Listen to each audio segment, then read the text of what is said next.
A campanha de Donald Trump já começou a reação ao nome de Tim Walz, escolhido para ser vice da chapa da Kamala Harris pelos democratas na eleição dos Estados Unidos da América.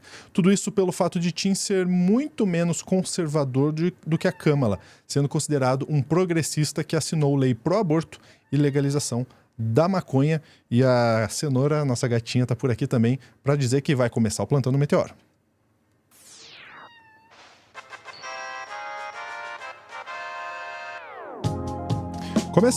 Começamos e vamos de noticiário internacional. Eu vou chamar aqui na tela a Day Oliveira, tá aqui o @da Day, para vocês seguirem ela no Instagram, TikTok, Twitter e Pokémon GO. E a Cenoura acaba de subir aqui em cima da minha mesa. Bom, temos um nome então, temos uma chapa formada 100% aí para os democratas para a eleição americana, Day. Exato, temos uma chapa que, de certa forma, surpreende um pouquinho, né?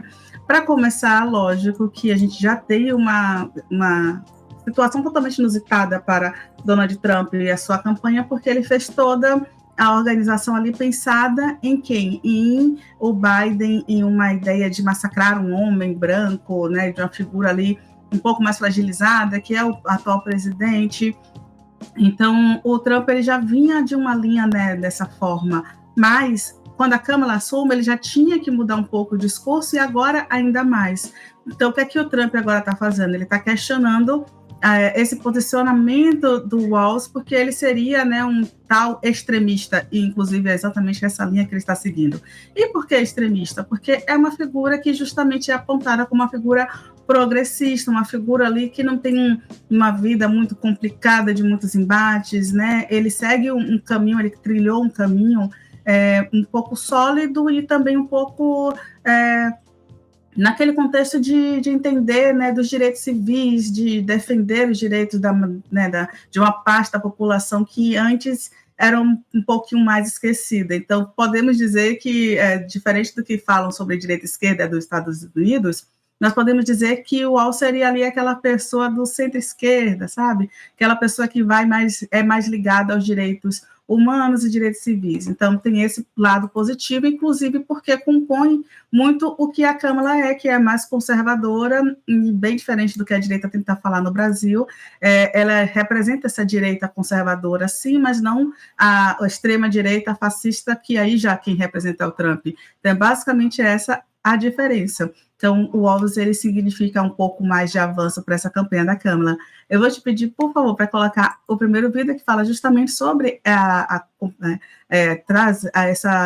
chamado, né, da Kamala para o Walz compor a sua chapa. Ele é bom de papo, ele é bom de televisão, ele é considerado um democrata moderado, faz um governo bem avaliado em Minnesota, mas a grande dúvida é a dúvida que persegue Kamala Harris, que se esse nome como vice será capaz de mobilizar os chamados swing states, que são os estados pêndulo. Para quem está nos ouvindo, o estado pêndulo não é um estado com problemas de comportamento bipolar, é um estado que ora vota com os republicanos, ora vota com os democratas, dado a composição demográfica e dado essa variação ser muito tênue. E nos Estados Unidos, ao contrário do Brasil, não é cada voto contado num cômputo final, que aí vai dar tanto para o Lula, tanto para o Bolsonaro, quem ganhar mais leva. Não. Os eleitores de cada estado escolhem seu candidato e aí esses, na maioria quase absoluta, com exceção de alguns estados, o vencedor ganha tudo. Ou seja, ganha o que ganha tudo? Ganha o número de cadeiras no colégio eleitoral. Então, quanto mais densamente populoso um estado, maior o número de cadeiras, né? E aí, por exemplo, se tem 50 cadeiras, essas 50 cadeiras vão votar na Câmara. Se tem um outro estado com 35 cadeiras que o Trump ganha, vota no Trump. Mesmo que essa diferença de votação seja enorme ou seja pequena, não importa, leva. E a gente ter esse entendimento faz toda a diferença, né? Por quê? Porque a gente já fala, né, que a Kamala é aquele nome do conservadorismo, mas não é o conservadorismo texano, aquele conservadorismo, né, de quem vai pegar uma arma e atirar no vizinho. Desculpa, não estou dizendo que todos os apoiadores do Trump sejam assim, mas é uma linha, né, uma divisão muito, vou dizer que é uma expressão muito vulgar para falar sobre essa divisão do eleitorado de um e do outro.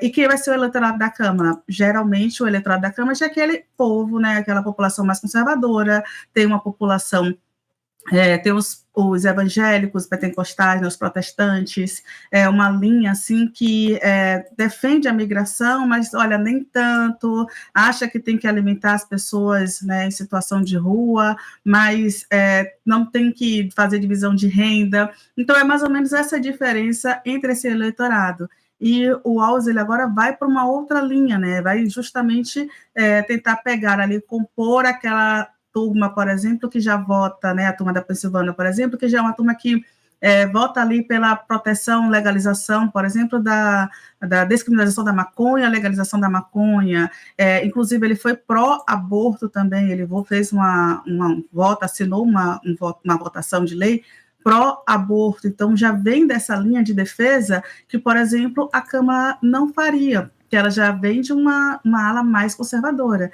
Então, esse pensamento, né, um pouco mais liberal pode agradar bastante, e não à toa o Trump, ele já começou essa resposta dizendo justamente que o House ele é muito mais perigoso do que a Câmara, porque a Câmara ela é perigosa e corrupta ali, mas ele seria ainda muito pior, inclusive teve já disparo de e-mail marketing em massa para os estadunidenses, falando sobre o governador do Minnesota, né, a escolha da Kamala Harris, que, inclusive, a Câmara, né, na sua contrapartida, começou também a fazer um conteúdo para as redes sociais ali, falando, né, fez a chamada para o Walz, falando para ele que ele seria o seu vice-presidente, né, chamando ali para a luta. Ela vem utilizando as redes sociais muito bem, justamente para tentar, né, barrar um pouquinho, compor, contrapor bem esse tipo de jogada que o Trump faz, que é uma jogada mais baixa, mais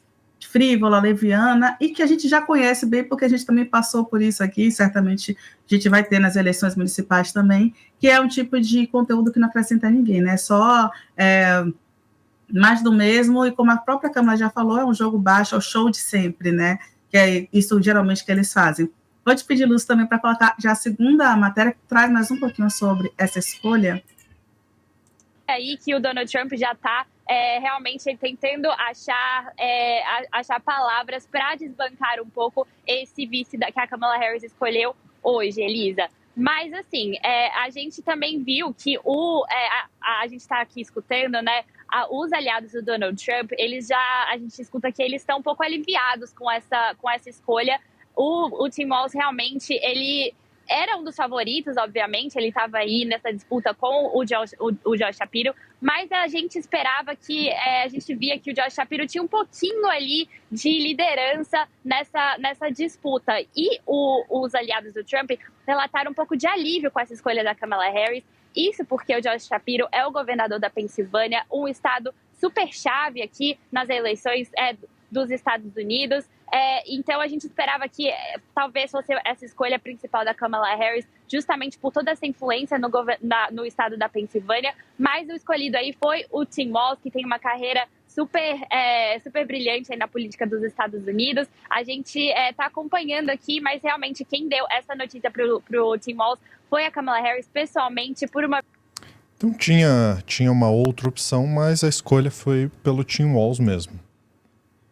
Exato, tinham algumas opções, inclusive, mas, e aí é uma avaliação, né, que eu faço, é o seguinte, você sim pode escolher de um estado um pouco mais populoso, como o Sakamoto falou sobre a questão da população, que é importante, mas não em número, mas sim em cadeiras para compor essa votação, poderia ser escolhido, né, mas a Pensilvânia seria um estado muito importante. Mas aí eles perderiam no outro quesito, que é justamente uma outra pessoa que comporia algo diferente que a Câmara não traz e não abraça, né? Então aí já tem uma questão racial que a Câmara abraça, a questão de ser mulher, e uma questão de estar ali ligada a um partido que vai contrapor um fascismo e um governo que vai ser extremamente conservador contra todas as minorias. Mas aí ele não traria, por exemplo, o que o Walz traz e o que o Minnesota vai representar, que é justamente um pluralismo maior, eita, que não está saindo, mas é uma forma mais plural de se lidar, uma forma mais diversa, né, que já vai abraçar algumas outras bandeiras que a Câmara não traria. Então, a escolha foi muito nesta linha. E agora também, inclusive, o Walz vai trabalhar certamente em estados como a Pensilvânia, o Michigan, a Carolina do Norte, Georgia, Arizona, que são estados que a Câmara não ganharia, vamos dizer assim, sozinha. Então, tem essa vantagem. São os estados pêndulos, né? São estados-chave aí realmente para qualquer um dos candidatos que queira vencer as eleições dos Estados Unidos trabalhar com mais força. De fato, é uma escolha curiosa. A escolha mais óbvia, que inclusive a gente viu na reportagem, seria de um cara que não pendesse tanto para nenhum lado, um cara um pouco mais, entre aspas, neutro, né? Porque nos Estados Unidos, neutralidade, eu acho meio difícil. Mas, em tese, um cara que tivesse um outro tipo de posicionamento político.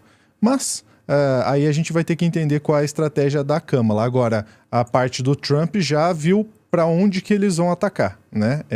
Quando a Câmara foi confirmada, eles tiveram uma extrema dificuldade para entender como que eles iam mudar a estratégia do problema do Biden em relação às suas respostas, a sua dificuldade de raciocínio que ele estava tendo, agora para a Câmara que não tinha esse problema. É uma mulher forte, uma mulher que conseguiu levar muita gente de um outro espectro político com ela, e a base do Trump estava com essa dificuldade. Talvez o Walz seja agora o alvo deles. A gente vai continuar acompanhando aí as eleições americanas para ver como serão as estratégias de ambos os lados. Certo, Dai? Ai, Lúcio, certo. Só vou fazer um comentário que eu esqueci, porque eu sempre gosto de fazer essa contextualização. O Walz é um ex-professor e ele é apontado ali como um dos líderes da reforma progressista do Minnesota. Então, olha só a vantagem, né, de se ter aí, pelo menos para abarcar esse grupo de progresso, o Walz do lado da Câmara, né? Então, possivelmente, a gente já sabe que o Trump não vai gostar muito de ter um ex-professor progressista competindo contra ele, né? Essa galera fascista não gosta de pessoas com esclarecimento e que busca mudanças. Perfeito. Muito obrigado, Dai. Eu que agradeço. E eu vou fazer um convite especial para vocês aqui, que é falar sobre a TV Cringe Brasil. Mas eu não vou fazer só um jabazinho da nossa TV Cringe, não. Eu vou indicar para vocês um vídeo especial. Então você entra lá, se você quiser, no @TV Cringe Brasil e se inscreve aqui nesse botãozinho aqui de se inscrever e ativa o sininho para ser notificado dos próximos vídeos que forem saindo no canal. E eu quero indicar para vocês algo que está muito conectado aqui com a nossa pauta. É este vídeo aqui, ó. O país mais burro do mundo? Será que os Estados Unidos realmente é o país mais burro ou é só um meme, né? Doutora Ana trouxe aqui todo um estudo, toda uma videocolagem aqui, todo um levantamento para entender como o entendimento dos americanos do mundo, entre outros temas. Vale muito a pena, olha, me diverti bastante, me informei também nesse vídeo. Então, se você quiser, tá aí, TV Cringe, @TV Cringe Brasil, no YouTube, o novo canal do Meteoro. Grande abraço, até a próxima.